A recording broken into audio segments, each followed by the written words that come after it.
We do plan for success. So at every observatory we've ever worked, and now at the Allen Telescope Array, our own telescope, we keep champagne on ice, right? We intend to celebrate if we have a detection. And then, of course, there's a lot that needs to be done. First, you need to verify that what you've detected is actually what you think it is. And with SETI, because it's so attractive to so many people, you have to worry that it might be a deliberate hoax.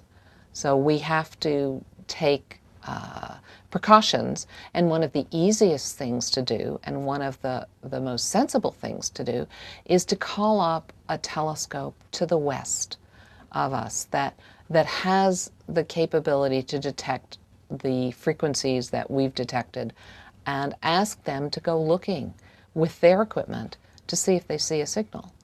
So if they can confirm that they can see something with equipment that we didn't build and software that we didn't write, then it's a pretty good independent confirmation that it's a real signal, and it probably is exactly what we think it is. Either that, or it's a whole new brand of astrophysics. That could happen too. I mean, we're looking for signals of a particular type because we don't think nature can make them. If we find that kind of signal, it's either the engineering we're looking for or something amazing and new about nature. So we'll try and get that independent confirmation. Then we'll go through a whole process where we first send out an IAU telegram, which is essentially an email to all the world's observatories, and it says, here's what we found, here are the details about the discovery, and any observatory could, in fact, choose to look with whatever equipment they have to see what else might be there. But the other thing that does for you is it informs your scientific colleagues about the details. And these are the people who are most likely to be reachable by the world's media and journalists, who, when we make an announcement, and we certainly will hold a press conference and tell the world, when that happens, the world's media are not going to be able to call up the SETI Institute and get a comment. And we don't want to leave them without some authoritative source. So by sending out this telegram to the observatories around the world, then the discovery information is in the hands of people who can hopefully help interpret it to the journalists, to the media. And we don't leave them awash and making up their own stories. So, and then of course we do tell the world. We first probably make some very discreet courtesy calls to our major donors to let them know what's happening. We've never been asked to do that, but I think as a thank you, we certainly would. And then we try and hold a press conference and try and make sure that everybody who had anything to do with the discovery is appropriately credited. And then I don't know what happens, right? That's as far as we go in terms of planning and thinking.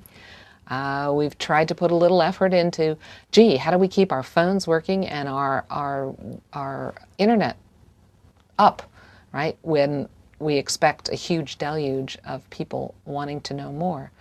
And how the world will react is, it's a guess. Maybe it will be as Carl Sagan pictured in Contact.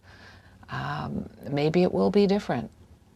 We've actually held some workshops, brought in some experts from the diplomatic, religious, journalistic communities, social scientists, and said, how will the world react to this news? And, you know, at the end of the day, what could we say? We said that people will react in accordance with the belief systems that are in place at the time. Doesn't tell you a lot.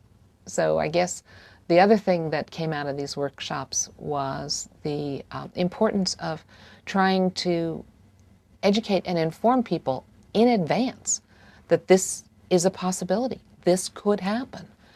This could show up on their television screen or in their newspapers tomorrow. And they might be thinking about what that means for them. And that's another avenue that we're trying to go down right now.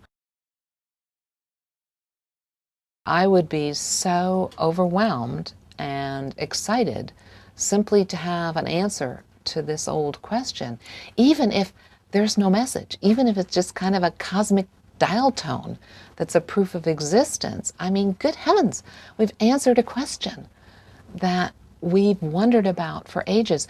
And it's interesting because in this field, the number 2 is really, really critical.